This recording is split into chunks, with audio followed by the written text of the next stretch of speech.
One of the things I try to do with Repercussion Drum School is if a student needs any additional information outside of the lessons, maybe in support of what we've been looking at, then I put these videos up to help them. So this is specifically for a student of mine, David Wood. And we were looking at a number of things in the lesson. One of the things was taking the snare drum independence exercise from Drum Sense and converting those into tom grooves. So if we were to take groove number 1 in the snare drum independence, we have this 3, 4, 5, 6, 7, 8, 1, 2, 3, 4, 5, 6, 7, 8. So what I was doing with this was taking the eighth notes to the floor tom and putting the independent beat that we were playing up on the high tom, and I'm going to do this with all three.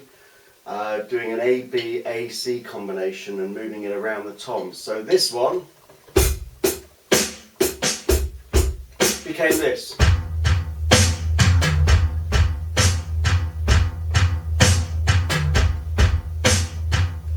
Snare drum independence 2, which is this.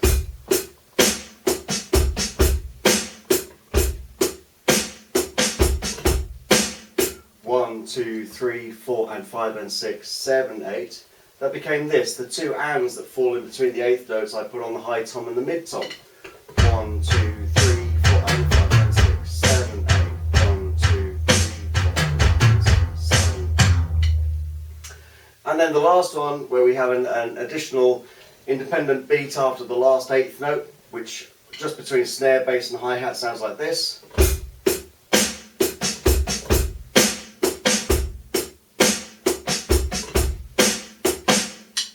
Now it's being on the high tom, the mid tom, and the floor tom. So we get this.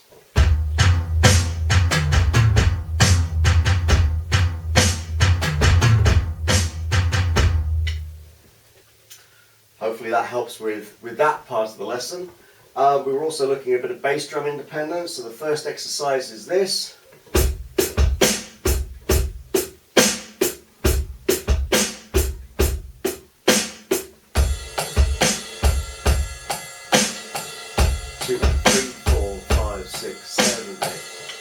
The next exercise is this. 1, 2, 3, 4, and 5, 6, 7, 8. 1, 2.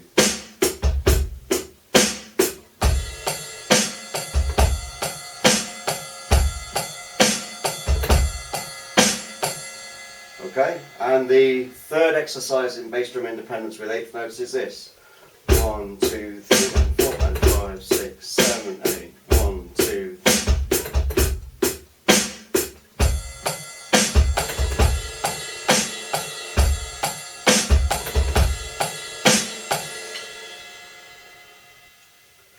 So that concludes the drum sense elements of the lesson that we were looking at.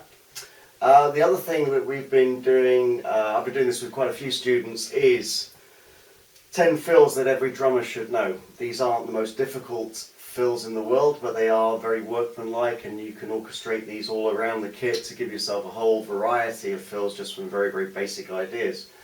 So the first fill that we looked at was just a series of 4 16th notes on the last quarter note of the bar. So I'm going to play a bar of groove, and then in the second bar of groove I'm going to put the fill in at the end, and then I'm going to change it and move some different orchestrations of this around the kit. So the basic exercise is this. 1, 2, 3. 1, 2, 3.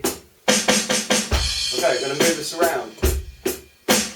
1, 2, 3.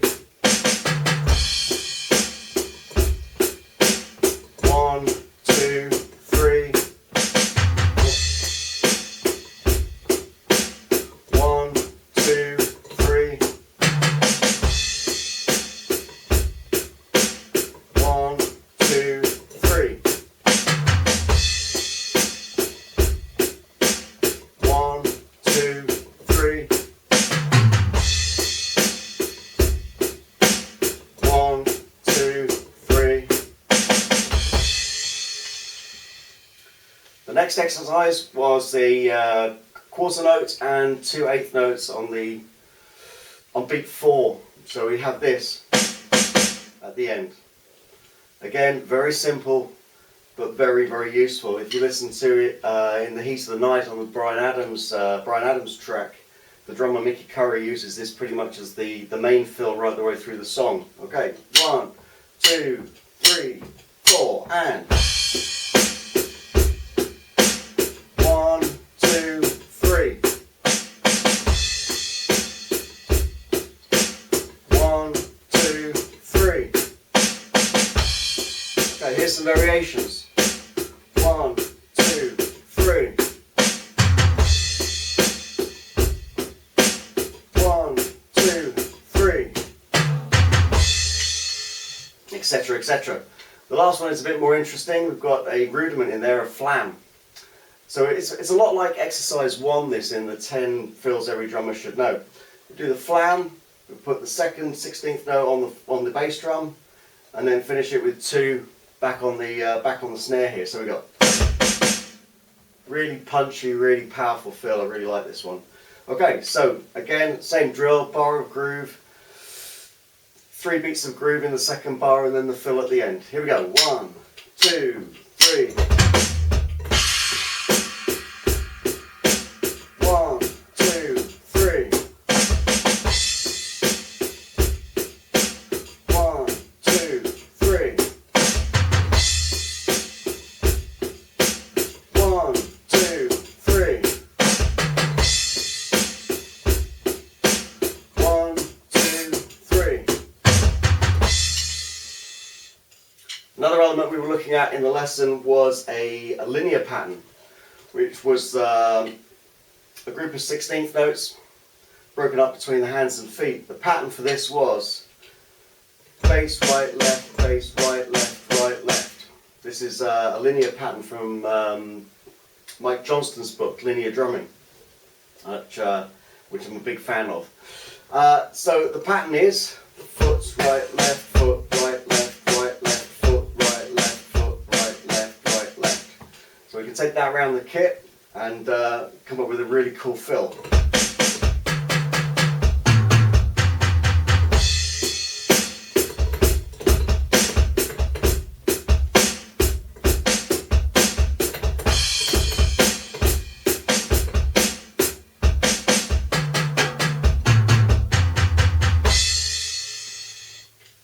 Okay, so looking at some variations of this, I like to set my students the challenge, and it's something I do myself, of playing 3 bars of groove and then using the time that you're playing that to think of a different orchestration for the fill. So when you get to the fill, you're just ready to go with something new. Okay, here we go. 1, I'm going to try this, see what I can come up with, and just to give you some ideas. 1, 2, 3.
That's just a few ideas off the top of my head.